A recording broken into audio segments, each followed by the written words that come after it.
Abu Bakr was the closest friend of the Prophet Muhammad. Umar ibn al-Khattab was also a close friend.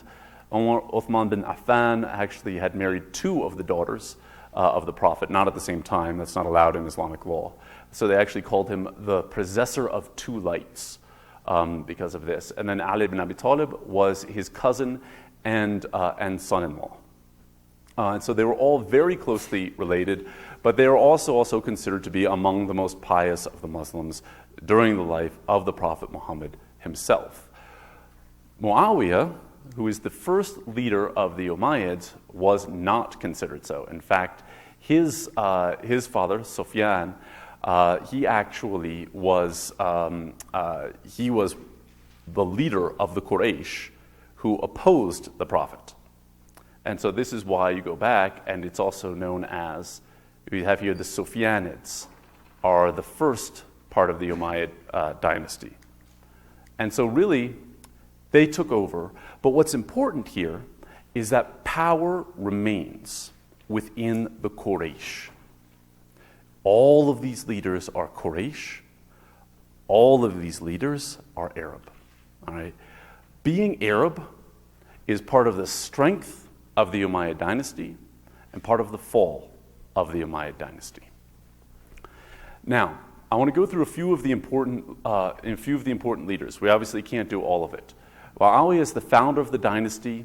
He was, and he moved the capital to Damascus. Right? So this is when the capital moves out of Arabia and moves to Damascus. His son Yazid was basically considered a profligate, and there was much opposition to his rule. There was much opposition to succession. In fact, Mecca and Medina were outside of the rule of the Umayyads for some time because there was a rebellion at that time, and they did not come back under the rule of the Umayyads until the rulership of Abd al Malik. And Abd al Malik is the most important leader in a lot of ways for establishing this new dynasty that was Arab. It's at this time that the records start to be kept in Arabic. They were kept in Greek. They took over the Greek system before, and they just let some of the people who had been keeping the records before continue to keep the records. At this time, everything Arabic becomes the official language of the dynasty. It's also under Abd al Malik that you have coins are struck for the first time. All right. The other thing is that Abd al Malik is really smart in that he sees that you have to find a way to establish, let me get here really quick to Abd al Malik, yes, to establish some claim to religious legitimacy. And this is why you have the Dome of the Rock is built. They start to build mosques. They start to have coins that have the name of the caliph on it. And so they can't make the claim that the early caliphs could make to have been close to the Prophet. They also can't make the claim that the Shiites have of having descent from the Prophet through his daughter Fatima. And so they have to make this religious claim. Now let's go back to look at their lineage really quick. All right? This is the clan of Abd Shams, the Umayyad clan. All right? Abu Sufyan was the leader of the Quraysh, and then his son Muawiyah founded the Umayyad dynasty, passed on to his son, passed on to Muawiyah II. But then it's under this line of the Umayyads, of the clan, that it becomes a very strong dynasty that really does effectively rule all of Syria, all of Iraq, and all of the parts of Egypt that are under the rule as well, and it becomes a fully consolidated dynasty. All right. So it's also important that they are of the same overall tribe as the Prophet Muhammad. And that is part of their claim to be able to rule at this time. And this is one of the things that when a lot of people look at Islamic history, it escapes them how Arab this remains and how Quraysh this whole dynasty remains. Now the Umayyads did one major mistake, even the Marwanid dynasty of it. So here we have that the coins are founded, all right? And here you have also Al-Walid, who came after Abd al Malik, that he also continued this process of building monuments. This is the Umayyad Mosque of Damascus. There's also the Umayyad Mosque of Aleppo that was built. They also expanded the Mosque of the Prophet at the time. All of this is to give the people the impression we are Muslim rulers. We support Islam. This is why you have coins that have La ilaha illallah put on them that are replacing the Sassanid coins and are replacing the Byzantine coins at the time as well. All right. Now, one thing I want to say really quick. There's not a lot of culture that comes down to us, but there's a really interesting aspect of Umayyad culture that everyone here knows. All right? Who was the song Layla written for? Layla. Eric Clapton wrote it for? No. He wrote it for Patty Boyd, George Harrison's wife. All right? And he wrote it for Patty Boyd because, and he said Layla, because he couldn't actually say the name of his beloved. Patty, yeah, and if we're all saying, you got my knees, yeah. Well, this actually comes from the Umayyad Udhri Ghazal tradition, which is the tradition of longing love, all right? And this, by the way, is something like this whole teacher thing should have about the literature within especially the Umayyad period and the Abbasid period. I mean, it's fascinating literature, and I can't really get into it. But this is just an interesting thing that today, the story of Laila and Majnoon. Majnoon was obsessed with his beloved Layla. They had been friends since childbirth. And he made the mistake of actually writing poetry that used the name of his beloved within it. And this greatly broke kind of the Arab custom of the time. And as a result, her family would not allow him to marry her.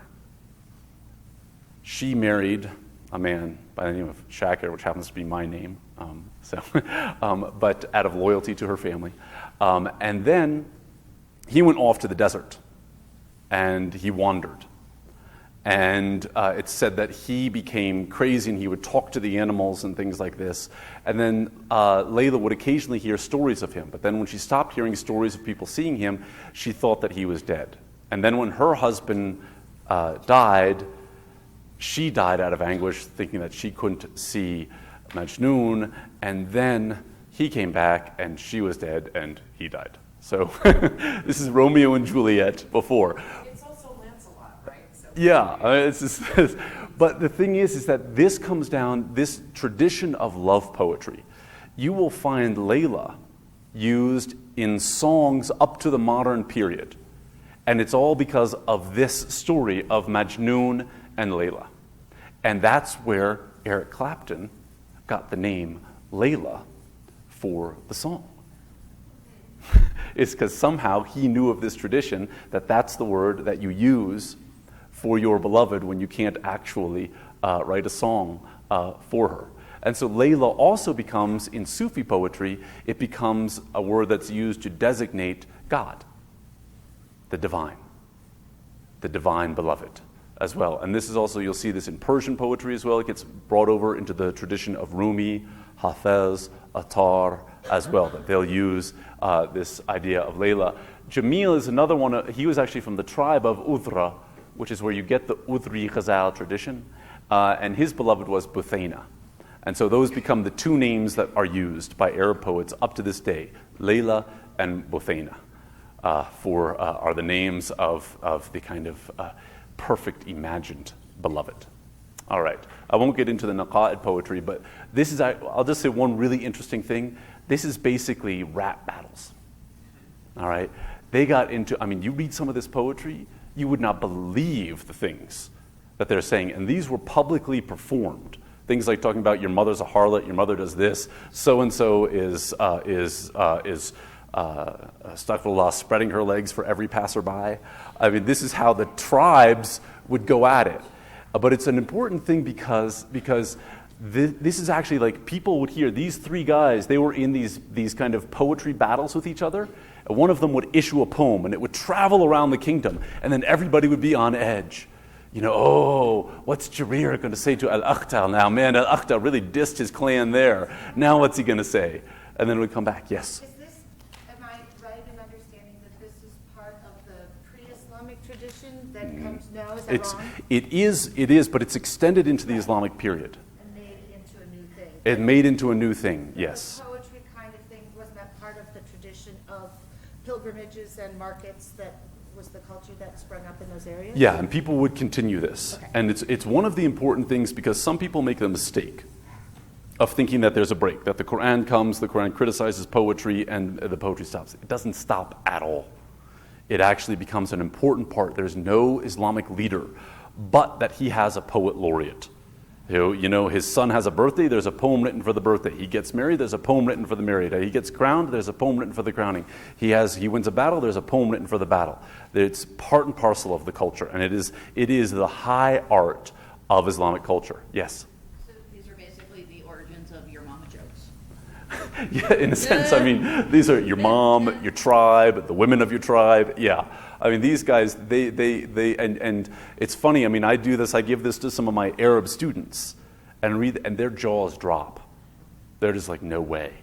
And you want to know another form of poetry that was quite beloved at this time? Wine poetry. The Ummayyad leaders were famous for drinking wine at court.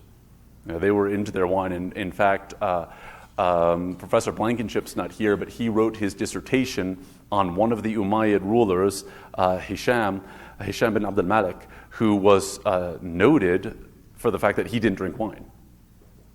And so that was considered, an Umayyad leader who doesn't drink wine. This was actually considered exceptional.